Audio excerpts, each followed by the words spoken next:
Welcome back. It is still Monday, February. Thank you. 2015. This is still the morning edition, the place you should be. Last I checked, I'm still Yael Lavie. Thank you for staying with us, as you should have. Why?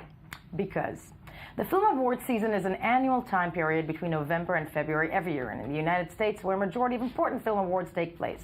The season usually begins with the Gotham Awards, November, and ends with the Academy Awards, which this year's scheduled for February 22nd, 2015. Until then, we have the chance to take a closer look at the Israeli cinema worldwide with the world famous, because it's award season, see how I made the connection?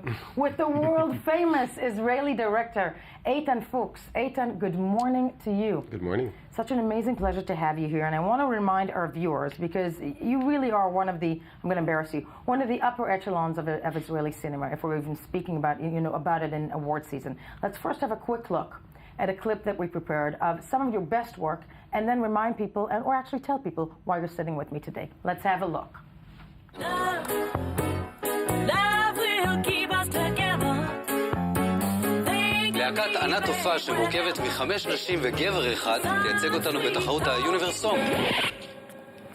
משהו שאני צריך לדעת? אני נשבע לכם, זאת הייתה בדיחה.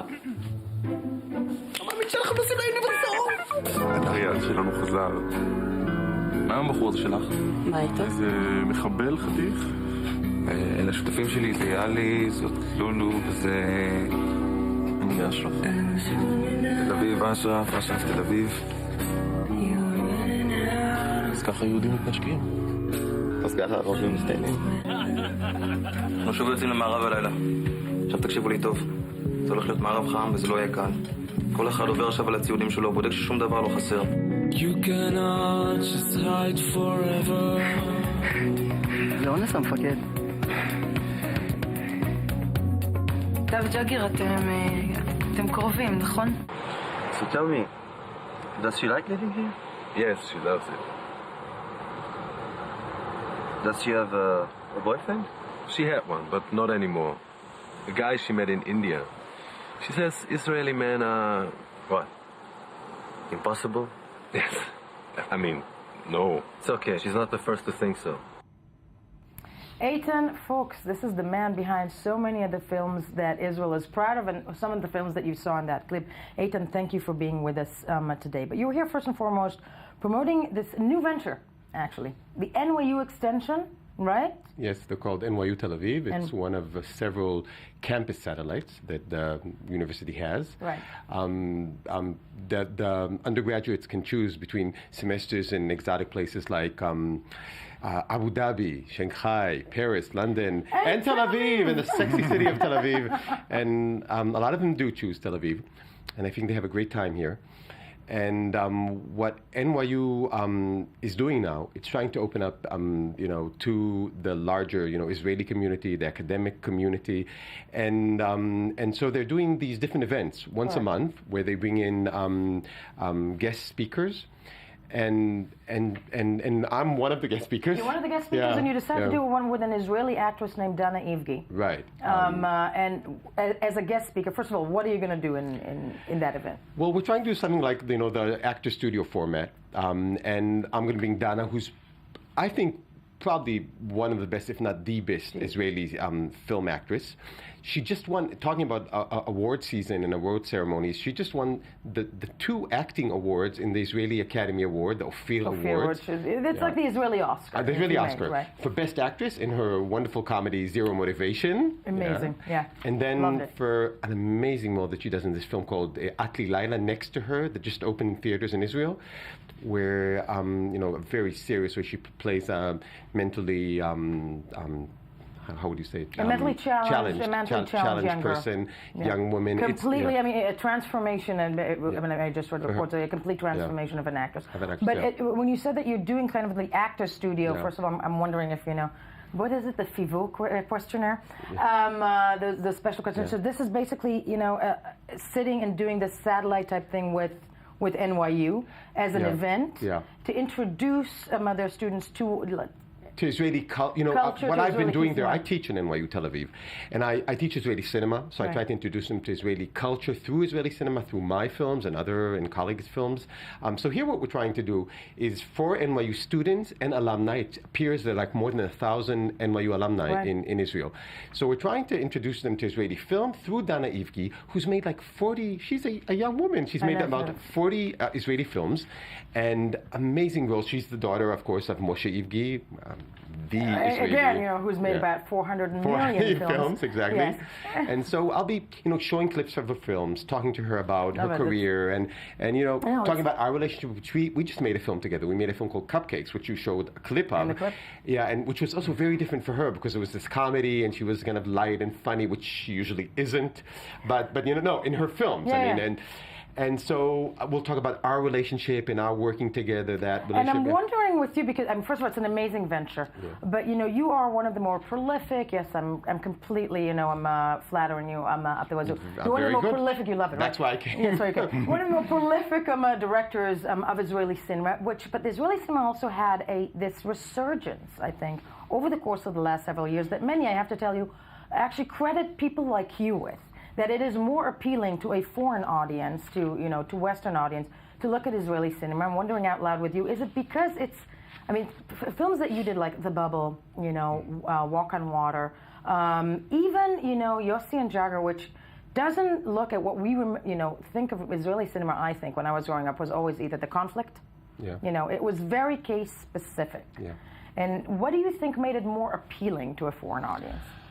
Well, I think my generation, my class in Tel Aviv University, Ari Folman of Waltz and Bashir, and Yael Lavie, who's done this amazing television work in Israel, and brought it abroad, like in Treatment and The Affair and so on and so on.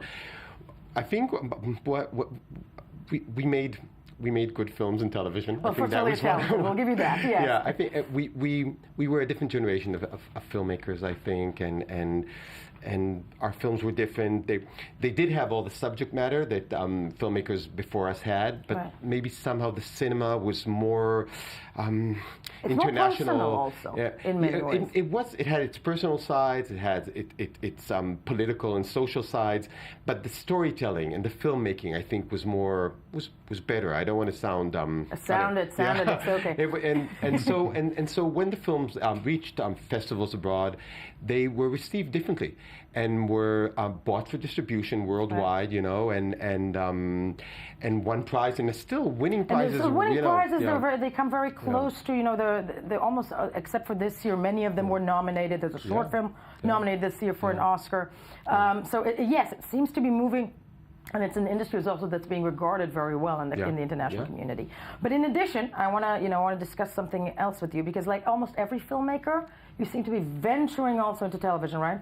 In many ways. And tell me about Family Dinner? A Good Family. A Good Family, sorry. Yeah. Yes. It starts with a very dramatic family dinner. Well, I started my career in television. I started with Florentine. No, I know that, and you give me hope, because, I went to film school. Not many people know that. Look where I'm sitting right now. Wonderful place to sit. Yes, true. There's cameras involved. There is good. The camera is rolling. But before you tell us about it, about Good Family, we have a short clip. Oh, wonderful. So let's take a look. Let's have a look. כן, טוב, תראו, כנראה שאין דרך כלל לומר את זה, חוץ מפשוט לומר את זה. אמא ואני נפרדים. זה משהו שאנחנו מדברים עליו כבר די הרבה זמן בתקופה האחרונה, ובימים האחרונים החלטנו שזאת החלטה טובה ביותר בשביל שנינו, להיפרד. זאת לא החלטה קלה, ואני לא מצפה מכם שתבינו את זה מיד. אני עדיין אוהב את אמא שלכם. סליחה. So, no, not like this. It's a terrifying moment. It's a moment that everybody feared. Everybody feared. Yeah. Okay. You're venturing back. I know you started in television. The decision to venture back, why? Well, the world is going in different directions, including, of course, television and web series and stuff like that. So, and plus, I've always loved television. And the first channel of all channels came up to me and said, make a television series for us, make a new Florentine for us. It started that way. And then I said, well, I'm not 22 years anymore. I'm not going to do that. I want to do something people. which involves older people and older characters. And wanted to do something very personal. So I came up with this family drama. Right. And it was a wonderful experience. I just saw Leo Ashkenazi, my best friend, who's starting to shoot his new film in New York today with Richard Gere and Charlotte Gainsbourg and Steve Buscemi and all these wonderful actors. Joseph Cedar, another wonderful Israeli film director, yes. is directing in New York. New York. So they're starting today. I just suddenly remembered I have to write No, something. it's it's a beautiful connection. And you heard it here first. But you also are working on a film that starts shooting in the summer. Right, exactly. And that would be about Mike Brandt. Right. To remind our audience, that's the Israeli/French singer of mythological. We're looking at some images of the actual Mike Brandt, and that starts shooting also in the summer. Yeah, right? that's a very important project for me. It's my biggest film to date. It's an international or a French-Israeli co-production. It's going to have a lot of interesting French actors and actresses, and a wonderful Israeli actor that we chose, a young Israeli unknown actor that we chose to play Mike Brandt. It's a wonderful story because besides it being this biopic, about a handsome, wonderful singer that, the rise and fall of this wonderful young man, it's also the story of Israeli and Jewish history. Very true. Very true. And in many ways, something that, I was waiting for somebody, I think that you're the perfect person to make it, to tell the story of Mike Brandt, and it's something that we will be having you back in studio for to promote also when it comes out. So. Currently you're locked in studio because we're moving along. I'm happy with it. As we've locked Eytan Fox in the studio, we are moving along to award season that we have, sometime before we do. It was Grammy night, wasn't it? Absolutely, yeah. Red carpet madness at the Staples Center in Los Angeles. Some people were up all night watching. I was not one of those, but I was in spirit. I was up all night watching, and it was really another night for Britain. Sam Smith taking it away. We have people were saying that he was really tipped to win a lot, and he swept it with 4 top awards. And I'm not really that familiar with his oeuvre, I have to say. I'm so glad that you said that, because I spent the last 3 years being pregnant. I have no idea what pop culture is about. I don't know who this guy is. Yeah, he's well, anyone who didn't know is going to know now, because with when he's getting he won it all. Yeah, best new artist, best album, I think it was, best new song. I do. I have to apologize and say that I love him. Yes.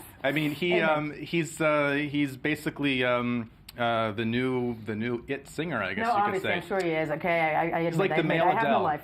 He's the male Adele. Yeah, not to be reductive about moved. it. Yeah. I am more moved by the ladies. I have to say, at the show. We have, of course, we have a lot of red carpet moments. We have Beyonce. Before that, we have Kim Kardashian, who actually, the other day she took her hair off. Now she wants to put it back on. Yeah, and to her credit, I know. Well, there's no credit here. She's wearing Gaultier. She's the only person who I think was, and bold fashion statement. I'm not sure. Whoa! There's Beyonce, of course, best R&B song for "Drunk in Love," and looking every bit the Beyonce that she is.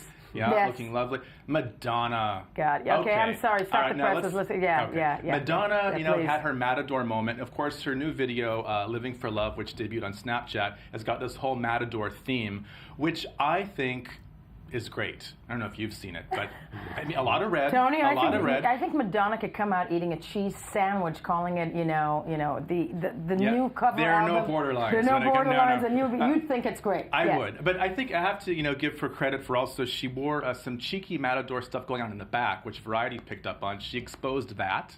Now, some people say at 56, should she be doing it? And I say, why not? Yeah. She's, or as a song to paraphrase, bitch, she's Madonna. No, she's Madonna. So, look, she can do what she wants. Song that's called Bitch, I'm Madonna. That one hasn't come out yet, but she did sing. Apparently, the performance had the audience in raptures, as it should. Living for Love.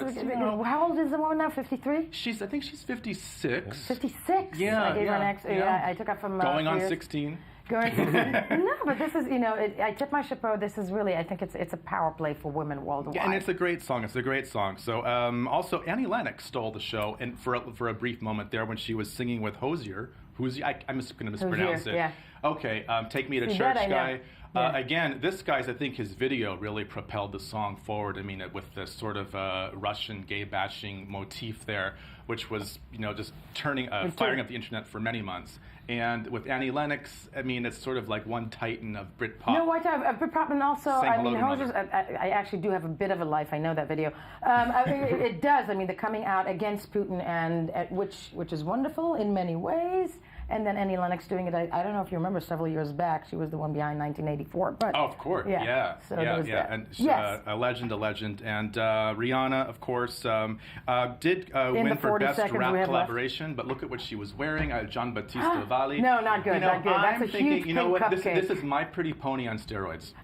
Okay, I love Rihanna. I mean, whether she's something with the sharks, the pink.